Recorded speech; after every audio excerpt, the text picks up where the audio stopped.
Got the homies OT Yeah. with just two homies and the pay dirt music in the background.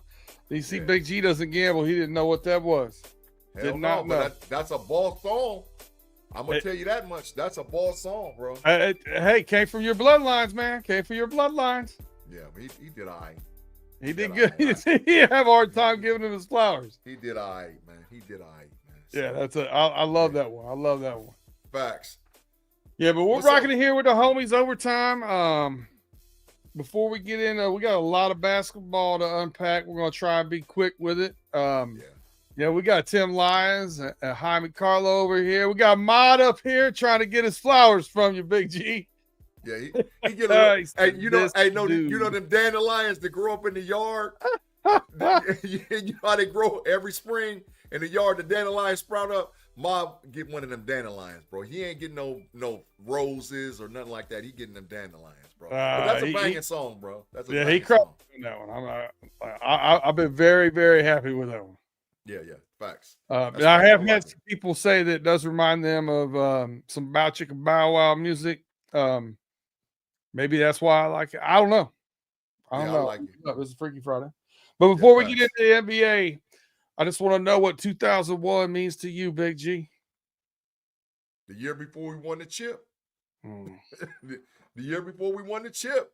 The year Stop. that Jim Tressel certified the Ohio State Buckeyes, and the year before we won the chip. It's not years, it's days. It does have to do with the Ohio State Buckeyes. Mm-hmm. It's how many days it's been since the Ohio State Buckeyes beat the Michigan Wolverines in football. Damn. We're over 2,000. You know what? I gotta say facts. Go get it. I gotta Now say listen. facts. I will give you this. Mm-hmm. We was going to lose that game when everybody got COVID. We was going to lose that game. 2020. Yeah, we was going to lose that game when they canceled that. It was gonna be a slaughter. Yeah, 2020. But I gotta give them props, Dirt. I gotta give them props, regardless of what. And listen, I've been out there in them streets, man, and I've been arguing with Big 12 people, ACC people. I'm invited on a show this week to argue with the freaking Big 12 and ACC people on Wednesday night, man. I'm gonna tell y'all the name of the show here in a second when we close it down. So I'll go over there and argue with them dudes, and I'm trying to tell them the Big Ten is the standard, bro. We the standard. Get the rest of the trash teams out of here. Get them out of here. I like the direction for sure. And listen, if Penn State gets some good quarterback play this year, look out. Look out. Dirt, you know how y'all do they got a futures good bets team. and all whatever else? But I'm gonna tell you something. I'm gonna be straight up because you know I'm not biased when it comes to college football. I ain't biased. So I'm gonna tell you a futures bet, and you might want to check this out for yourself and all the people that listen to you. The Clemson Tigers could win the national championship, bro. I've been watching film. I've been in the back room. I like their quarterback. Hey, listen, they got three dudes that are they got three dudes that could be top 10 picks. They got I don't know if I dudes. can bet on Dabo, though. I'm not real big on Dabo. Bro, I'm telling you, the Clemson Tigers could mess around and win that chip, bro. I said it here first. I'm telling you, they for real, man. The Clemson Tigers is for real. Woo. So, but the Big Ten runs the ship. Ma said the SEC ain't playing second fiddle. The SEC is the fiddle. I'll tell you right now, since NIL, I think the gap has gotten a little smaller. I think the SEC had the Big Ten's number for quite a while. I mean, Mike, you could say you're smoking bath salts all you want to here, buddy. I know who the last two national title winners were. Facts. I mean, it is what it is. Yeah, the 10. And listen, we probably got 3-4 teams that can win it this year. We probably got 3-4 that can mess around and win it. 3-4 for real, Dirt, for real. 3 or 4 that can win that bad baby. Yeah, it's gonna be tight. It's gonna be tight. Speaking of tight, yeah, let's go. We got the Knicks and Pacers right now, 51-49. Getting ready to go into halftime here. Knicks are down in the series 0-1.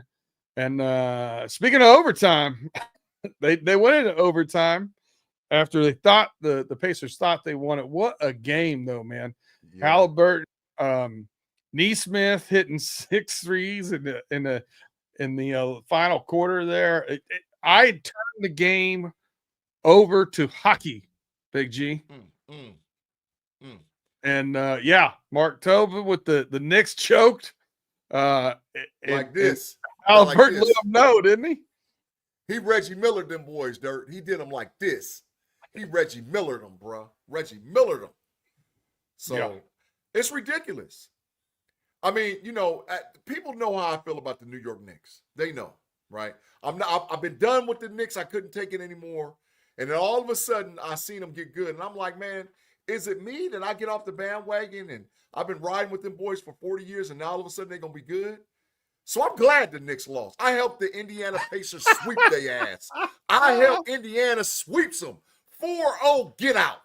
Because you got what's coming to you, New York. You got what's coming to you. Listen, man, the Indiana Pacers is for real, Dirt. They for real. They are for real, man. They can win the title. I'm not playing around, not messing around with the Pacers. They could win the title, bro. So it good riddance to you, Knicks. I help you lose. I help you get swept. Who's up? You said 51-49. Who's winning? 52-49 Knicks. Get them out of here. Get them out of here, man. Get them out of here. They're going to implode. Brunson, I saw them dudes over there arguing on the bench with each other. I saw a cat looking all nonchalant, zesty like, being all nonchalant. Brunson looked at him like, you trash. So, yeah, I helped the Knicks lose 4 straight to Indiana. Tate said he was going to be watching, so I want, if he's in the car listening, I do want him to know, boys, Cubs 8, Reds 6. Thank you, Mr. Craig Warlow, for the update. Damn, they all of us. Tate, he just was talking mess a couple minutes ago. What he was about winning game 1 and taking control of that money. Easy come, easy go. Dirt, pick a sign, bro. I got 4 up here, bro. Pick a I sign. feel like number two. Number two, the Cincinnati Reds is tire fire, dog. Yeah. I'm going to say it right now. I wouldn't care if Tate was here or not. They suck. They got some good young pitching, but they are wasting it. They suck. Yeah. They suck. No, they're not. They're not any good. They suck. They're not good. So get them out of here. I'll say it to Tate's face next week on the show. The Reds suck. Here's another thing I agree with from Mark Tobin. He says, the Wolves or the OKC is winning the chip. Don't get it twisted. Big G. Now listen, I know you did flip-flop a little bit last year. I think more you conceded that last season Luka had a better year than Shea. But you've been saying it. And I'm gonna let you have the stage here and talk about your OKC Thunder and SGA. Man, listen, I've been saying it for a minute. I retired my sign. I've been looking, man. I got signs that's missing. I got the Fine sign that's missing. I got the Shade over Luka sign that's missing. But I'm just gonna say it. I've been saying it. Relly Hall, where you at, bruh? You told me I was nuts 2 years ago. Shea over Luka. Shea over Luka. I've been saying it. I conceded last year because I was like, man, come on. But Shea's showing you he's the dude. Shea about to win that chip, bro. Shea about to get that chip. Now, Indiana could win it, but Shea's about to get that chip. A chip and an MVP? What the hell has Luka done? What has he done? Shea's better than Luka. He's better than, that's it. That's it, Dirt. He's better than Luka. He's better than him. I wish I could really get into a basketball player and their skill set without flopping, because SGA does it, Brunson does it, Luka does it, LeBron does it. It's the only thing I don't like about LeBron. Yeah. I get sick of that sometimes. Other than that, I mean, he's got an all-around great game. I think the part of the OKC Thunder that surprises me the most, and I had no idea this was the truth, when it was said on live television, I had to go look it up. Mm-hmm. The best rim protector left in the NBA playoffs is Chet Holmgren. That's facts. I was shocked to find that out. That's facts. Shocked. Yeah, Rudy that's Gobert included. Yeah. That's wild to me. It's wild to me. Because they don't play that way no more, Dirt. I mean, we come from Hakeem Olajuwon, Patrick Ewing, hell, Ralph Sampson, Moses Malone, David Robertson, and the list goes on and on about dudes that played. I mean, there was Shaquille O'Neal, there was dudes, Alonzo Mourning, and then there was like scrub dudes that if you went in the paint, you was going to get handled. Greg Ostertag would beat you up. Rick Smits would beat the brakes off of you if you went in there. They'd almost tackle you in Indiana. So there was scrub dudes playing defense at center that you couldn't just get in the paint. Mod said Mark Eaton, that's facts. There was scrub dudes that was playing center. You just couldn't get in the paint. Now, any and everybody can get in the paint. Dirt, any and everybody. So if you're a flopper and you drive, advantage you. That's just my thinking, man. Bro, man, from the fifth floor says Raw best rim protector is actually Miles Turner, not by metrics. Absolutely not by the metrics, my man. I could Absolutely not not. believe it. Yeah, absolutely. Get Dwight Howard out of here. He's a bum. Bill Laimbeer, Tim Lyons, you had Mutombo, yes. Big Punishment, Kevin Duckworth. They was bums, but you couldn't get in there. You couldn't get in there. You couldn't. It wasn't going to happen. Hell, Bill Cartwright was a rim protector. You couldn't score. If you went to the paint, you had to pay. Bill Cartwright was nothing but gray hair and elbows. Yeah, big long ones too, bro. Like this. Yeah. He put on you like bones. Yeah, straight big sticky bone out on the elbow. Laimbeer was a savage. He was savage. So, but like you said, and I was a Rick Mahar guy myself. That was me. Man, I liked 80s basketball. But I'm biased. I like once AI got in the league. Once Allen Iverson hit the league, then I really was like, because AI, so we went, the transition, Dirt. We went from the 80s basketball where they beat the hell out of you, the 90s basketball where it was Jordan centric and you had to, everybody was trying to beat the Bulls. Then AI entered the league, and that's when the thug mentality came to the NBA, right? The biggest fight in history happened during the AI era. Yeah. You talk about like the playing of the game and everything. To me, where I prefer 90s basketball was two things. The Fab Five, getting rid of them short ass shorts that John Stockton used to wear. Facts. And then AI bringing his swag to every pregame and presser and being himself where, everybody else used to be buttoned up. And that was one of those things I never thought David Stern was going to let happen. Yeah. But he sure did. He kind of let AI do his thing. Yeah. And he birthed it. Think about all the guys AI birthed as far as bringing swagger into the NBA. I mean, listen, there wasn't AI, even though Kevin Garnett came before AI brought that swag to where guys could just be themselves. And there was teams, and that era and that generation, to me too, Dirt, is when the basement teams started getting better. Like all of a sudden, the Clippers became relevant when they had Quentin Richardson. Quentin is his name. Q Richardson and Darius Miles and all them. They all of a sudden became relevant. So and like the Portland Trailblazers, the Sacramento Kings, when Webber got over there. They had Jay Will, Weber, and Vlade Divac.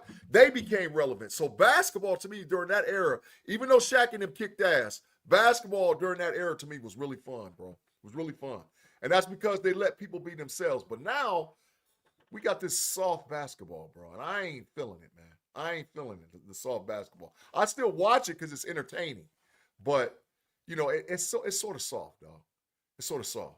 Punishment said Iverson didn't win anything, not in college, not in anything. But he went to chips, dog. He was relevant. AI, in my opinion, Dirt, is the biggest culture changer in basketball.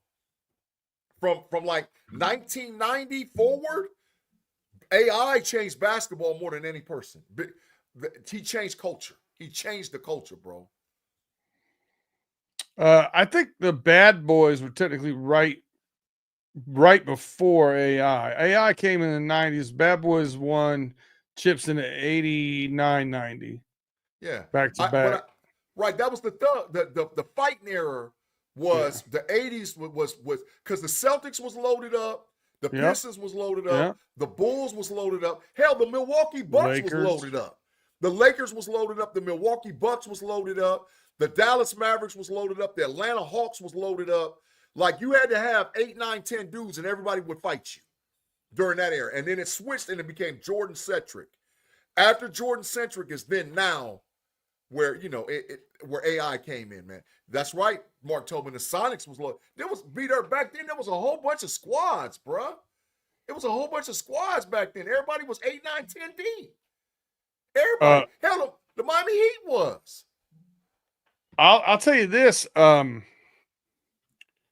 agree with you, but I mean, right now, what's it been 7 straight years? We're gonna have a different championship, a different champion. So I kind of dig this too. I kind of dig the. I mean, do you miss? I guess. Do you miss having an enemy? Do you miss having a dynasty? Do you miss that kind of somebody trying to knock somebody off of the, you know, off the pedestal or whatever? Golden State was really the last one that was having that little run. Yeah. And since then, man, it's been everybody taking their turns. You giving the T-Wolves any kind of chance to come back from this 2-0 deficit? I think OKC is going to steal one in Minnesota. I think they're going to steal one and make it 3-1, and at that point, it's over. It's over, yeah. Yeah, I think that they, whether people like it or not, OKC plays defense, bro. I'll tell you right now. More turnovers. They cause more turnovers, man. If you talk about, to me, and I said this at the beginning, you can run the tape back. I said this at the beginning, like teams that I would like to see win. I'm not sure if they can, especially in the Pacers situation. But to see two teams matched up that I would enjoy, like just watching their games play each other. Yeah. OKC and the Pacers are going to be a track meet. Oh yeah. And I'm excited for it. And I would like to see that matchup. I know the NBA probably least likely matchup they'd like to see because the markets are small. Mm-hmm. But Indianapolis and Oklahoma City, it'll go 7 games, and it'll be entertaining, and they'll score in the 130s every freaking game. You know, so it might sell. You know, it might, even though it's small market, because that means no New York, and ain't like Minneapolis is a big market. So if you eliminate the Knicks, the NBA is hurting a little bit. But Dirt, I'm gonna say this, and this is just me. I'm gonna leave basketball alone after this. I don't think you get another dynasty basketball team in the NBA for at least 5 years. I think LeBron James has got to be good and gone. Like he not holding on, but like good and gone away from the NBA. And I think because the NBA hasn't identified their flagship player as of today, like a guy who they're going to hang the market on. So they're going to have to load a team up to get a dynasty, to get a flagship player. But LeBron's going to have to be good and going out of the league. So I think they're going to keep rotating, trying to figure out who that guy's going to be. And they might be working on it in secret now, but I just don't think you're going to get another dynasty team until after LeBron James is good and going out of the NBA, bro. That's just my thoughts. Yeah, and it doesn't seem like these guys are doing the super team building thing has kind of paused as well. You know, it's like they're pairing up again instead of having that third, max contract, that third big star. So, yeah, it'll have to get back to doing that, I think, in order to build a dynasty again. You got to have 2 elite, scorers and an elite player, and they've got to be able to mix up well and mesh well too. That's the problem I think I'm seeing now with some of these guys that, you get 2 people that are 2 ball dominant, or you get people that are, 3 guys that all play basically a 3-4 position. Yeah. You start running into some match problems, and you can't get all your best players on the floor at the same time. Yeah, I agree, bro. Absolutely, man. All right. Well, this is a good spot for us to take a quick break, and we'll come back. We'll finish up a little bit more basketball talk, and then touch on some of the NHL playoffs, and see if we got anything else to talk about before we head on out of here. We'll be right back after a message from our sponsors. Don't go anywhere.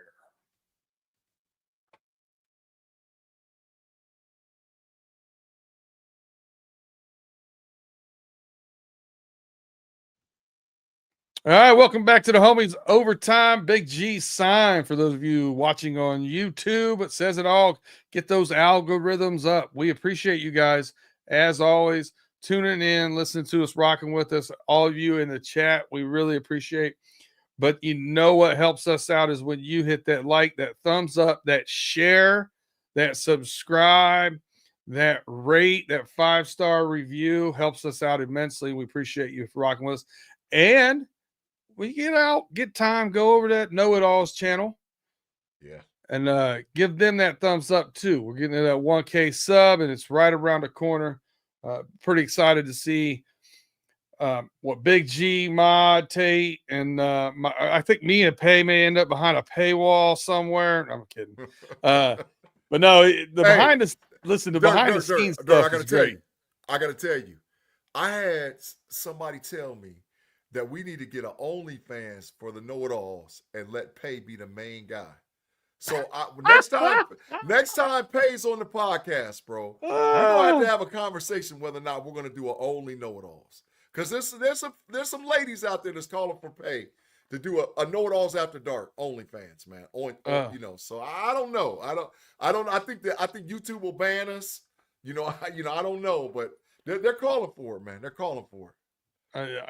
Unless we want a hand model, I'm out of it. Yeah, that's about all I can do. Facts. Can do. That's total facts. Before we get into WNBA, the fifth floor says Donovan Mitchell is too inconsistent, just like most players nowadays. He was first team All NBA. I have a hard time blaming him. I really think it's because the Cavs loss is because they have not figured out that piece. They need an enforcer. They need a tougher minded human being in there to get them over that, give them that edge and get them past that hump. Yeah. I think the Cavs got to do everything in their power to trade for Giannis, whatever it takes. If you put Giannis with Donovan Mitchell, that's a chip or a chance for a chip. They got to do everything that they got to. If that means you got to give up Garland, if that means you got to give up Mobley, give up Garland and Mobley, go get Giannis and get a chip. Because outside of that, it's not going to happen, Dirk. Not for me, bro. Tim's right. They're soft. All right, WNBA. My pick. The New York Liberty start off 2-0. Looking good. But you and Pay picked the Lynx, and they have started off 3-0. Yeah. Best record in the WNBA right now. The Aces got beat by the Liberty in the opening game. Yeah. So 1-1 on Tate's pick. And we did a couple of us took like our flyer team would be the Fever as far as improved teams. And they are doing well at 2-1. Sky 0-2. Kind of didn't see that coming. Thought I'd see more from them. What stands out to you? What stands out to you in the WNBA so far, early in the season, the first 2-3 games? The improved play of the Indiana Fever. They got a squad, and Clark doesn't have to carry the team anymore. At all. She was on some bullshit though the other night with her and big girl from Chicago. That was trash. Reese. Yeah, Reese. Listen, I mean, if you watch the whole playback, Angel Reese literally two hands shoved the lady in front of her out of underneath the basket. Caitlin Clark does one of these to the referee's hand up, like pointing at her. Yeah. And there's no call made. She's doing one of these. Yeah. There's no call made. She comes over and just swipes across the ball. She didn't go to her head. She didn't go to anything. To me, was it a hard foul? Sure. Was it flagrant? I don't know, man. Like she literally hit across their arms. That's facts.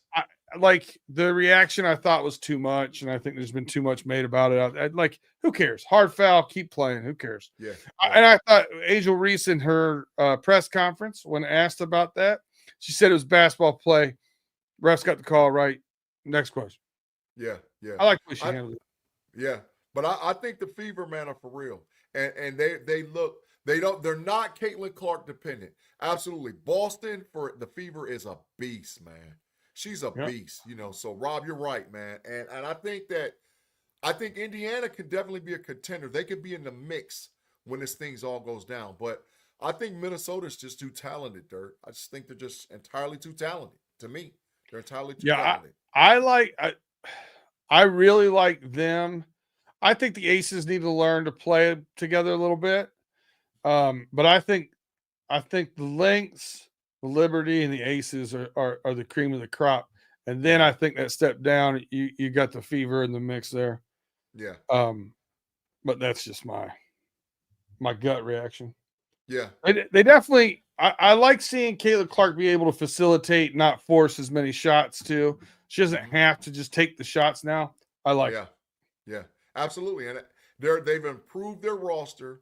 And that's how you build a team. If Indiana's going to be better, what did Bro Man say? He said almost every foul is considered flagrant. So what the hell? I mean, that's facts. It's getting a little I don't know. It's getting a little much for me. Yeah, but like I said, I think Indiana has definitely moved to the plateau, like you're saying. And I think that they're right there with the Lynx. I don't like Aja Wilson should win the MVP, but I don't think their chemistry is right. So the Liberty, the Lynx, the Fever. You put anybody else in that tier? Aces, maybe that, but their chemistry's off. So it is now. It's early in the season, but I think over the span of time, I do. Yeah. So, but we'll see. But it's at a great start. Dirt, they got more viewership than they've ever had ever. Yep. Like, man, it's ridiculous. It's like almost must-watch TV, man. And there's a lot going on now with the, talking about sitting out and talking about getting the pay. They want to. It's wild to me to hear Kelsey Plum, on a podcast talking about they want to tear up the CBA and do the CBA of the way the NBA players have, where they get a profit share, right? They get 51% of the revenue, yada yada yada. And I'm like, the NBA is your revenue. They're giving you money. Facts. Do I think they're going to get there? Yes. This timing of trying to renegotiate this, poor timing. Yeah. Keep putting your stars out there. Keep saying the right things. Keep making the excitement. And once that snowball keeps happening, they had big uptick last year when Angel Reese and Caitlin Clark came to the WNBA. They've kept it rolling so far early this year. Keep it rolling. Compound interest, right? Keep that. You just keep making deposits. And then when you get to the right point that you have leverage, that's when you negotiate. You don't have the right leverage right yet. Not quite. I agree, man. All right, that's 100% facts. I'm with you, man, with that one, bro. All right, let's see. There's an NHL game going on today, isn't there? Yeah, man. I'm mad because the damn Maple Leafs, all right. We up 2-0 in the series and freaking lost. And we lost the last game 6-1. That's trash. Well, I had the Florida Panthers, so I'm gonna say yeah. Panthers are up 2-0 over the Carolina Hurricanes and have been beating them fairly easily. I think Florida Panthers are a very physical team. They play playoff hockey. A lot like you talk about playoff basketball, right? And the physicality that the Cavs aren't able to rise to. I think that's a lot of the Maple Leafs problem. I don't think they can quite get to that physicality. Carolina is trying to go overly physical towards the Florida Panthers, but it seems to be playing right into their hands. Yeah. and they don't seem to have the finesse and puck control and all that kind of stuff. Edmonton's up right now 1-0 against the Dallas Stars, but man, did they blow another lead. You know, the first game, what were they? They gave up four goals in the last period, I think. Yeah, it was horrible. Yeah, it's kind of like the Knicks, Yeah. very similar, right? So, do you think the Knicks have a chance to bounce back? Do you think the Edmonton Oilers have a chance to bounce back from such a bad first loss? Hell no. Ain't neither one of them gonna make it to the finals. It's over. It's No? gonna be it's gonna be the Florida Panthers and the Edmonton Oilers. That's gonna be the finals. Okay. And I think the Florida So Panthers, Edmonton man, lost the first one in a devastating loss to the Stars. I think the difference though is that was at Dallas, right? Yeah, yeah. So they get this one. They're still 1-1 going back to the crib. I like where they're sitting. Yeah. But I think Edmonton, man, is I think the Panthers can win it, but I think Edmonton's gonna win it. It's just their time, man. They have better, in my opinion. So when it comes to playoff hockey, like you said, there's two types of styles. You just get straight up grimy with dudes and just try to knock them all. You know, you're knocking them all into the glass. You're trying to break the glass, high sticking them, doing all kind of other stuff. Or you play finesse and speed, right? And I think that the Florida Panthers have a lot of speed. But Edmonton is the type of team that they can do on this side or that side.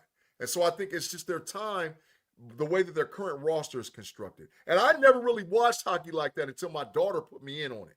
So I started paying attention to it, and I was like, man, hockey's actually a very fun sport, man. What did Pay say? I think Pay is confused by the hockey talk. He said, "What in the cinnamon toast bleep is going on here?" Well, Pay, if you had been listening to it from the very beginning, we didn't touch multiple subjects already. You just now coming in. You get back out there on the road. It's all right. It's all right. Pay, they want OnlyFans for you too, though. Bro, man, got it right. NHL playoffs are great, or better matchups all around. Yeah, it's a lot of fun to watch. I don't spend a lot of time watching regular season hockey. I really get into it. So yeah. And the playoffs are good. And Pay, I'll start sending you some of my picks for the NHL games, and then maybe you'll get into it. As long as his bread pays down. That's right. That's right. So if it generates bread, so maybe. But like I said, I didn't start really watching it until this season. Like really paying attention to it. And my daughter's a diehard Maple Leafs fan, man. So I started watching it, and I was like, man, this is actually fun, man. This is actually fun. So yeah, for sure. Absolutely, bro. Yep. All right, so I want to end on some football notes. We are mostly a football podcast, a little bit of gambling podcast. He said, "Give me, pay." That's right. He said, "Give me." Got that money bag out there. Yep, he wants that bread. You know, there's some fun things going on out here betting wise. Pay and I got to start getting this together in the next couple of weeks. We got to get the futures bets going on out there. DraftKings now has the futures bets for rookie watch. Wow. They've got Cam Ward and this is just a plus bet, so you can bet it only if you think he's going to go over. This for the rookie of the year? No. Okay. Cam Ward plus 3,250 passing yards, or Cam Ward 20 plus touchdowns. Hell no. Keep going, man. Go ahead. Here's my listen. Ashton Jenney, they got him at 1,100 plus rushing yards, 7 plus rushing touchdowns. They got Abdul Carter at 8 plus sacks. Okay. And my favorite down in Jacksonville, they got Travis Hunter. His lines are 800 plus receiving yards, 5 plus receiving touchdowns, or 2 plus interceptions. No, they smoking gunja. Wild. They smoking gunja when it comes to like Travis, and they smoking big gunja when it comes to Cam Ward. Hell no, Cam Ward ain't getting no 3,500 yards. Get the hell. Tennessee sucks.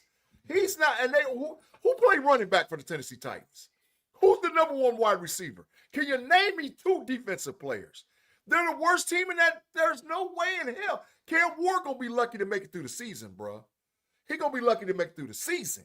There's no way in hell he's throwing for no 3,300 yards. How many touchdowns did they say, Dirt? They did 20 plus. They did get his old running mate down in Miami. Martinez. They still got Tony Pollard. They got Trash. Calvin Ridley, Tyler Lockett. Trash.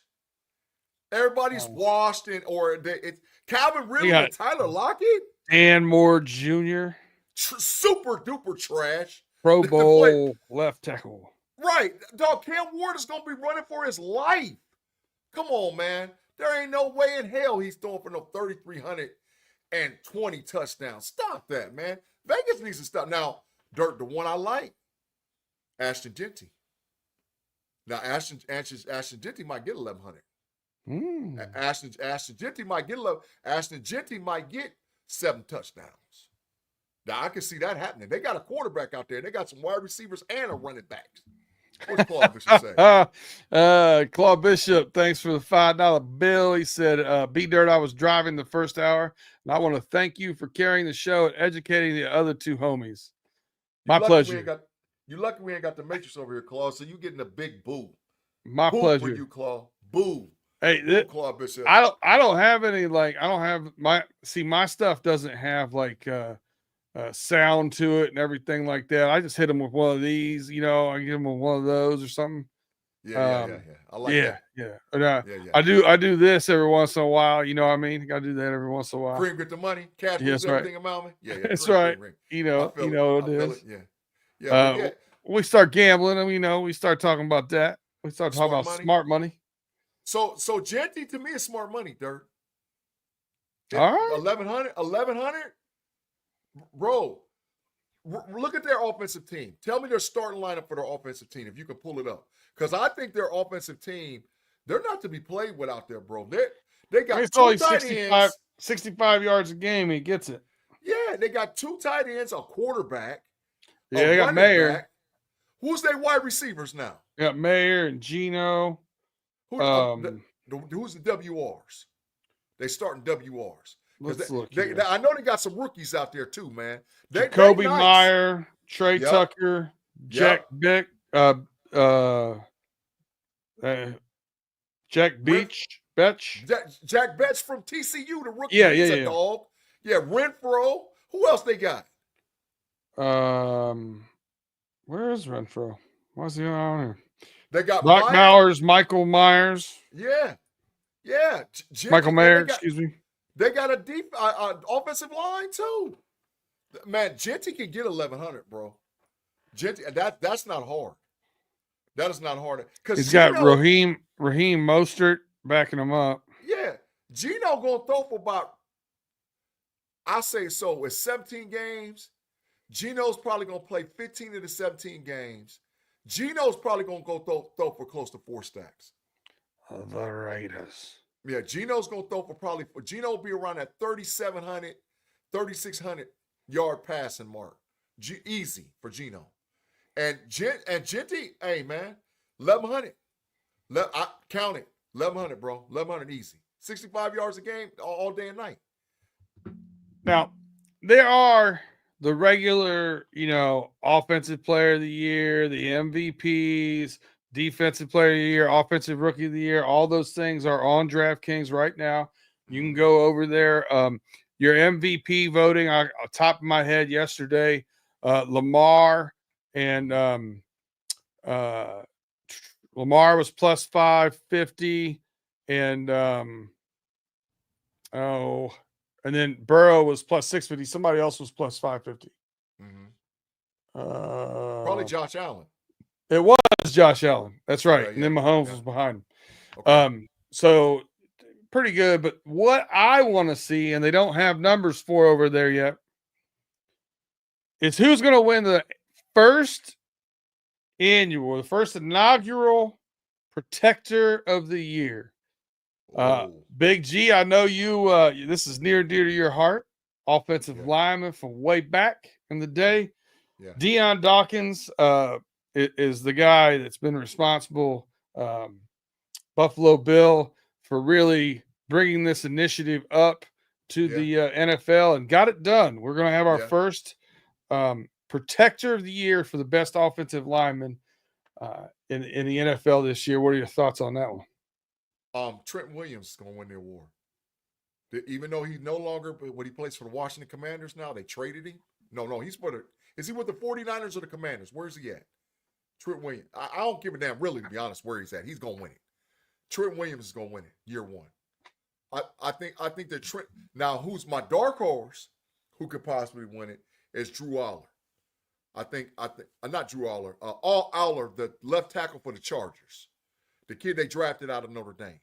That's my dark horse to win it because I think he's got all-pro, all-world potential at an offensive tackle. But Trent Williams is going to win it year one. He's still at the 49ers. Yeah, Trent Williams is going to win it. Trent Williams is going to win it year one. They just paid Brock Purdy all that money. They're going to try to keep him upright. You're not moving Trent Williams. You're not. He's the Tim Lyons. Thank you. That kid for the Chargers. That's my dark horse because I like him, man. He's special. He's a special. Rob Lightfoot says Dan Moore. Stop, Rob. Oh, we got Zach Frazier. Zach, now, if maybe at Dirt, this is what I was going to say about it. Did they make this award to give the internal inside offensive lineman, the center and the two guards, an opportunity to get notoriety in the NFL? Because that's the least light shined on position in the whole freaking NFL. The long snapper and then your center and your two guards, people don't talk about them.